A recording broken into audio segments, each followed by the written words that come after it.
Lorsqu'on cherche à savoir si une personne nous manque, il peut être difficile de le percevoir directement, surtout si cette personne ne le dit pas ouvertement. Cependant, il existe des signes subtils qui peuvent indiquer qu'elle pense à nous ou ressent un vide en notre absence. Voici quelques indicateurs à observer. 1. Son comportement non verbal. Le comportement non verbal est un des signes les plus révélateurs lorsque l'on essaie de comprendre si quelqu'un nous manque, même sans qu'il le dise. En effet, bien souvent, nos gestes, notre posture et nos expressions faciales trahissent nos véritables sentiments, parfois plus que les mots eux-mêmes. Lorsqu'une personne ressent un manque, elle peut avoir tendance à adopter un comportement plus attentif et plus concentré lorsqu'elle est en présence de celui qu'elle désire, ou au contraire, elle peut devenir plus distante, évitant de croiser les yeux, comme pour masquer un sentiment de vide ou de nostalgie.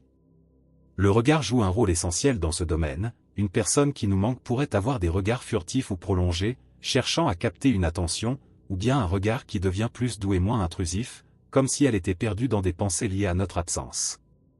Il y a aussi la gestuelle, par exemple, quelqu'un qui se touche les cheveux, se gratte la tête ou se passe la main sur le visage pourrait manifester une forme d'inconfort ou de nervosité, signe d'un manque ressenti inconsciemment. Le langage corporel peut également inclure des signes de recherche de proximité, comme s'asseoir plus près de nous ou se pencher légèrement en avant lorsqu'il nous parle, signe qu'il cherche inconsciemment à réduire la distance physique mais aussi émotionnelle. De plus, l'absence de certains comportements habituels, comme éviter les contacts visuels ou l'isolement dans un groupe, peut également indiquer que la personne éprouve un manque, car elle se sent déconnectée ou perturbée par l'absence de l'autre. Ces signaux non-verbaux sont souvent bien plus francs et sincères que des mots prononcés à la hâte, car ils ne sont pas filtrés par la conscience. Un comportement non-verbal qui trahit un manque peut ainsi se manifester par des gestes instinctifs ou des expressions faciales qui révèlent des émotions non exprimées, mais perçues par l'observateur attentif. 2. Les changements dans ses habitudes de communication.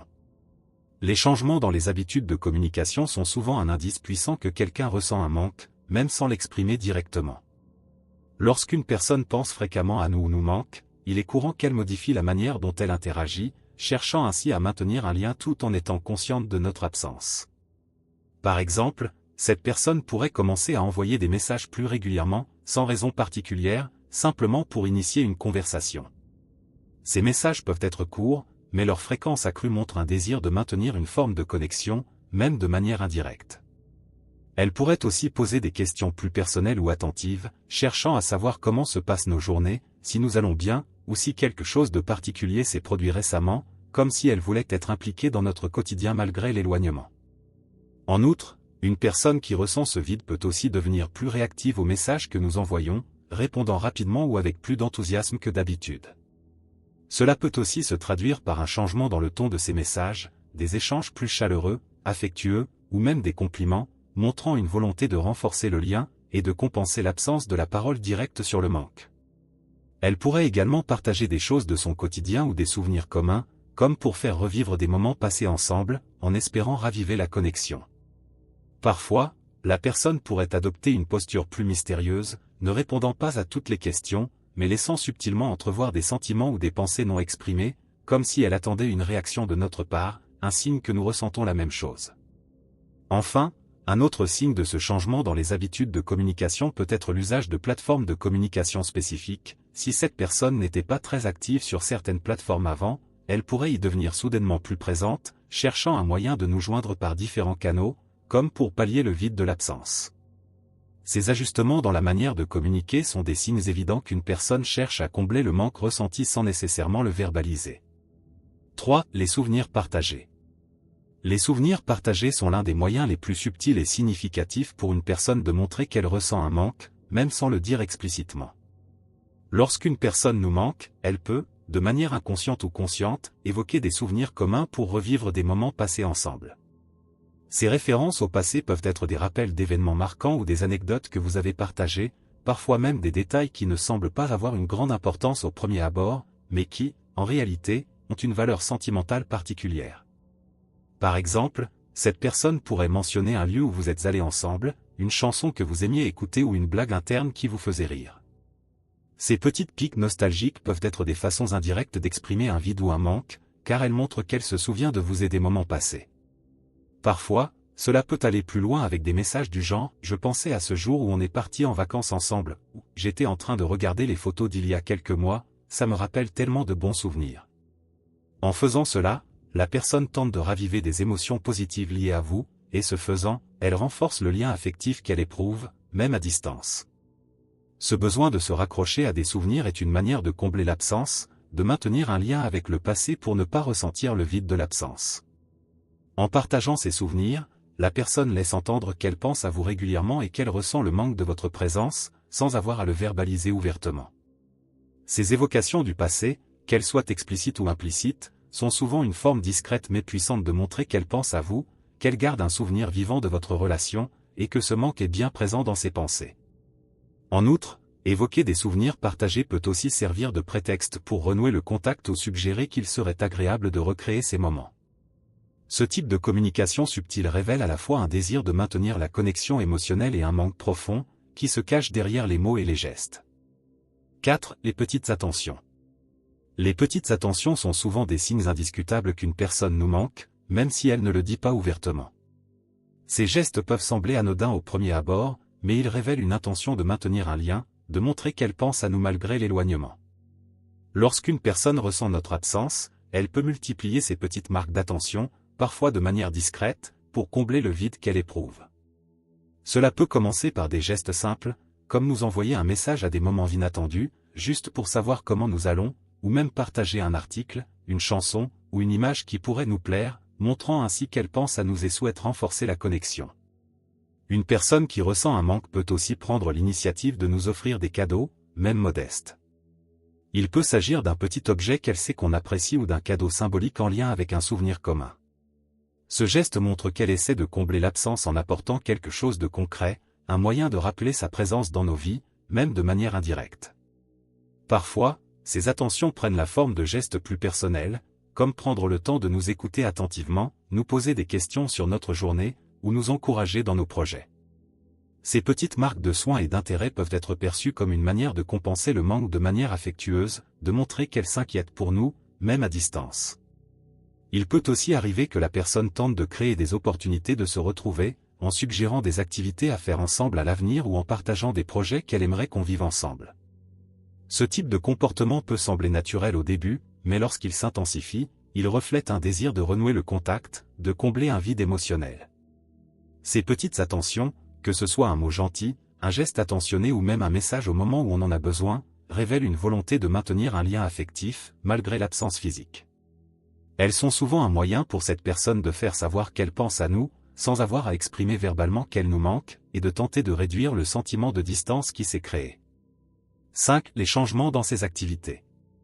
Les changements dans les activités d'une personne peuvent également être un indice révélateur de l'impact de notre absence dans sa vie, même si elle ne l'exprime pas directement. Lorsqu'une personne nous manque, il est fréquent qu'elle modifie ses habitudes ou ses comportements, soit pour combler le vide que l'absence engendre, soit pour nous rappeler d'une manière subtile qu'elle pense à nous. Par exemple, si nous avons l'habitude de pratiquer une activité ensemble, comme aller au cinéma, faire du sport ou cuisiner, cette personne pourrait recommencer à fréquenter ces endroits ou à pratiquer ces activités seule, simplement parce qu'elle lui rappelle les bons moments passés ensemble. Elle pourrait aussi chercher à recréer ces moments en vous invitant à participer à ces activités à nouveau, sans en parler directement comme étant un moyen de raviver la connexion. De plus, cette personne pourrait s'engager dans des activités qu'elle sait que vous aimez, en espérant, de manière discrète, attirer votre attention et susciter votre intérêt. Par exemple, elle pourrait se mettre à lire un livre que vous lui avez recommandé ou à regarder des films ou des séries que vous aimiez tous les deux. Ces comportements peuvent sembler anodins, mais ils sont souvent une manière subtile de maintenir le lien, de vous inclure dans ces expériences quotidiennes, même en votre absence. Elle pourrait aussi se retrouver à visiter des endroits que vous avez fréquentés ensemble, dans un acte inconscient de revivre des souvenirs partagés, comme pour combler le vide laissé par votre absence.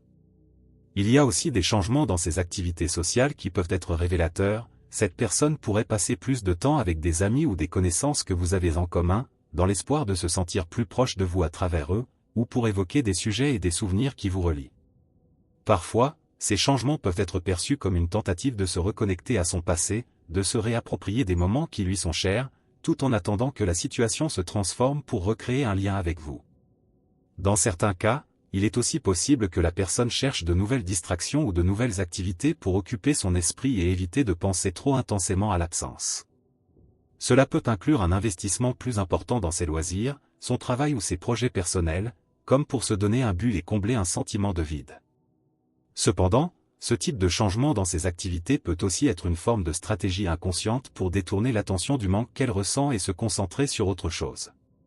Ces ajustements dans les activités, qu'ils soient motivés par un désir de se rappeler de bons moments passés ensemble ou pour se distraire de l'absence, sont souvent des signes visibles que la personne pense à nous et que notre absence a un impact sur sa vie. Elle cherche, à travers ses actions, à combler le vide laissé, à raviver les souvenirs et à maintenir une connexion, sans nécessairement l'exprimer directement. 6. Les signes de frustration ou de nervosité. Les signes de frustration ou de nervosité sont des indicateurs subtils mais puissants qu'une personne peut éprouver un manque, même sans le dire. Lorsque quelqu'un ressent une absence émotionnelle, cette sensation peut se manifester par des signes physiques ou comportementaux qui trahissent un malaise intérieur. Par exemple, une personne qui vous manque peut devenir plus irritable ou plus facilement contrariée, surtout dans des situations où normalement elle serait calme. Des petites disputes ou des réactions excessives face à des choses qui, en temps normal, ne la dérangeraient pas, peuvent être des signes qu'elle lutte contre un sentiment de frustration lié à l'absence. Les gestes nerveux sont également un signe évident de malaise intérieur. Cela peut inclure des mouvements comme se mordre les lèvres, se tordre les mains, se passer la main dans les cheveux ou encore se déplacer de manière saccadée. Ces gestes peuvent indiquer une tension intérieure liée à un manque émotionnel. De plus, une personne nerveuse peut avoir tendance à éviter certains sujets ou, au contraire, parler excessivement de vous ou de la situation qui crée ce manque, comme pour compenser une absence de communication directe. Ce besoin de parler constamment de la situation ou de l'autre peut être un moyen inconscient de combler un vide émotionnel. En outre, les signes de frustration peuvent être plus subtils, comme un manque d'enthousiasme ou une perte d'intérêt pour des activités qui étaient auparavant agréables. Si la personne devient moins impliquée dans des projets ou des événements qu'elle appréciait, cela peut indiquer qu'elle est perturbée par l'absence de l'autre et qu'elle cherche à évacuer cette frustration en se retirant de certaines activités sociales. Elle peut également devenir plus distante, non pas par choix, mais parce que la frustration et le manque d'un autre entraînent une sorte de retrait émotionnel. Un autre signe courant est l'inconstance dans ses interactions. Une personne peut sembler à la fois proche et distante à la fois, alternant entre des moments de grande proximité et des périodes où elle se ferme ou s'éloigne. Cela peut être un signe de lutte intérieure, entre le désir de se connecter et la douleur de l'absence, créant ainsi une tension émotionnelle qui se traduit par de la nervosité. Ces signes de frustration ou de nervosité sont des manifestations visibles du mal-être intérieur causé par le manque d'une personne. Ils sont souvent plus présents et plus évidents que les paroles, car le corps et l'esprit réagissent instinctivement à l'absence émotionnelle, cherchant à gérer le vide ressenti. 7. Les signes de préoccupation. Les signes de préoccupation sont des indicateurs puissants que quelqu'un nous manque, même s'il ne l'exprime pas verbalement. Lorsque quelqu'un pense fréquemment à une personne et ressent un manque, il devient souvent plus attentif à ses besoins, son bien-être et ses émotions, parfois de manière plus marquée que d'habitude.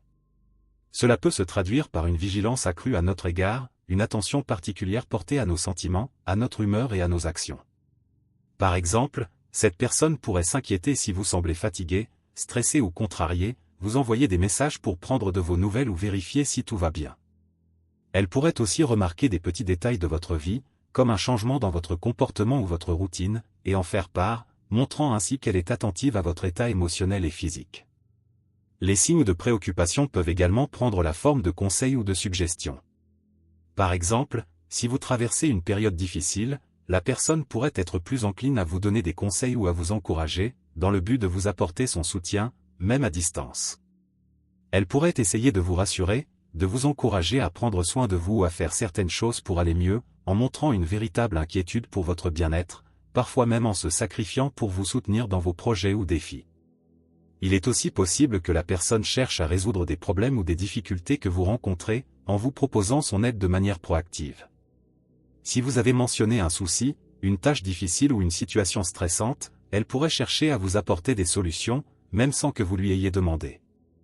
Cela démontre non seulement qu'elle pense à vous, mais aussi qu'elle cherche activement à alléger le poids de vos préoccupations, comme si elle souhaitait être une présence rassurante dans votre vie.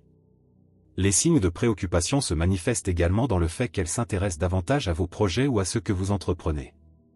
Une personne qui vous manque pourrait être plus impliquée dans vos réussites, même modestes, cherchant à vous féliciter ou à vous encourager dans vos démarches. Elle pourrait vouloir vous partager des opportunités ou des informations utiles pour votre développement, en signifiant qu'elle se soucie de votre épanouissement et de vos intérêts. En somme, les signes de préoccupation traduisent un désir profond de veiller sur vous et de prendre soin de vous, même en l'absence de communication directe sur le manque ressenti. Ces attentions, qu'elles soient verbales ou comportementales, montrent que la personne est attachée à vous et cherche à maintenir une connexion, à travers un souci constant de votre bien-être. En fin de compte, savoir si quelqu'un nous manque sans qu'il le dise ouvertement est souvent une question d'observation et d'interprétation de son comportement. Les gestes, les petites attentions et les changements dans la manière de communiquer sont des indices précieux qui peuvent nous renseigner sur ce qu'une personne ressent à notre égard. Même en l'absence de mots, l'attitude et le langage corporel révèlent souvent bien plus que ce qu'on pourrait imaginer.